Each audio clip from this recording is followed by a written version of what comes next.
پیارے بچوں، ایک دفعہ کا ذکر ہے، ایک گلہری تھی جس کا نام سرو تھا۔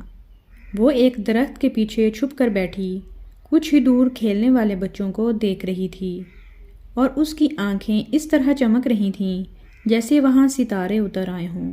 مگر یہ چمک بچوں کو کھیلتے دیکھنے کی نہیں، ان کی ایک گری ہوئی خوش رنگ گولی کی وجہ سے تھی۔ گولی دیکھ کر اس کی بھوک چمک اٹھی۔ سرو کو اپنے دادا کی بات یاد آئی جو اسے کہتے تھے، سرو تیرا پیٹ تو دوزخ لگتا ہے، دوزخ سے ہی بھرے گا۔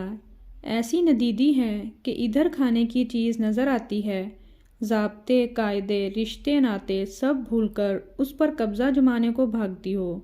اور وہ جواباً کہا کرتی، دادا پیارے، کیا کروں، سبھی یہی کرتے ہیں۔ سرو وہیں بیٹھی دل میں دعا کر رہی تھی کہ یا اللہ ان بچوں کی اس گولی پر دوبارہ نظر نہ جائے اور وہ اسے ایسے ہی بھولے رہیں۔ اس نے دعا شاید کچھ زیادہ ہی خلوص سے مانگی تھی جو فوراً ہی پوری ہو گئی۔ بچے کھیل سے تھک گئے تو وہاں سے چلے گئے۔ سرو نے چند لمحے انتظار کیا، پھر صبر نہ کر سکی اور گولی تک جا پہنچی۔ اسے اٹھا کر اس نے منہ میں ڈالا اور مزیدار ذائقے کا سوچ سوچ کر کھانے لگی۔ مگر یہ کیا، مزہ آنے کی بجائے منہ سے کڑچ کڑچ کی آوازیں آنے لگیں۔ گولی ایک جگہ ٹکنے کے بجائے منہ میں دائیں سے بائیں، اوپر سے نیچے آ جا رہی تھی۔ کھانے کی کوشش ناکام ہوئی تو اس نے گولی کو باہر نکال دیا۔ سرو سوچنے لگی کہ یہ کچھ اور چیز ہے۔ دادا ابو سے جا کر پوچھتی ہوں کہ یہ کیا ہے، اتنی چمکدار ہونے کے باوجود میٹھی بھی نہیں ہے اور نرم بھی نہیں۔ سرو کے دادا پورے علاقے میں دانا مانے جاتے تھے۔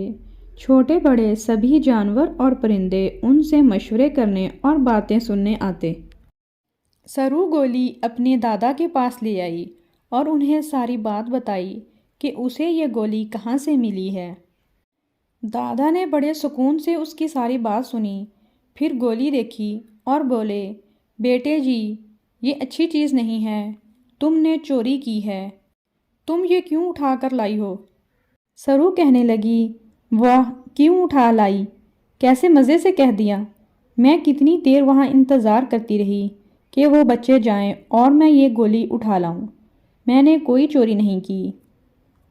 دادا بولے، غلط دلیل سے غلطی تو صحیح نہیں ہو سکتی سرو، پتہ ہے ہمارے پیارے حضرت محمد صلی اللہ علیہ وآلہ وسلم نے ایک اصول بتایا تھا کہ کہیں سے گم شدہ چیز ملے تو اس پر قبضہ نہ کر لو، یہ گمراہی ہے، بلکہ اس کا اعلان کرو تاکہ اصل مالک لے جائے۔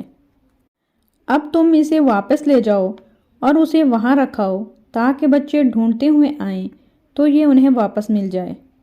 سرو کو اپنی غلطی کا احساس ہوا اور وہ گولی لے کر وہاں پہنچی جہاں سے اٹھایا تھا۔ گولی وہاں رکھ کر وہ پھر سے چھپ گئی۔ بچے قریب آئے تو ان کی نظر فوراً گولی پر پڑی۔ ایک بولا، شکر خدایا یہ مل گئی، ورنہ آج تو کسی کو منہ دکھانے کے قابل نہ رہتا۔ دوسرے نے پوچھا، لو بھائی یہ کیا بات ہوئی، ایک گولی ہی تو تھی، اس کا منہ دکھانے سے کیا تعلق؟ وہ بولا، اصل میں یہ گولی گھر میں پڑی تھی، مجھے یہ خوبصورت لگی تو میں نے اسے جیب میں ڈال لیا، لیکن یہ گولی یہاں گر گئی۔ جب میں گھر پہنچا تو پتہ چلا وہ گولی نہیں تھی، لاکھوں روپے مالیت کا ہیرا تھا جو کسی نے بطور امانت رکھوایا تھا۔ سرو یہ باتیں سن رہی تھی اور اس کا بس نہیں چل رہا تھا کہ وہاں سے اڑ کر جائے اور اپنے دادا کو ساری بات سنائے۔ پہلے صرف وہ لوگوں کے کام آتے تھے، آج سرو نے بھی ایک نیکی کر کے کسی کو بڑی پریشانی سے بچا لیا تھا۔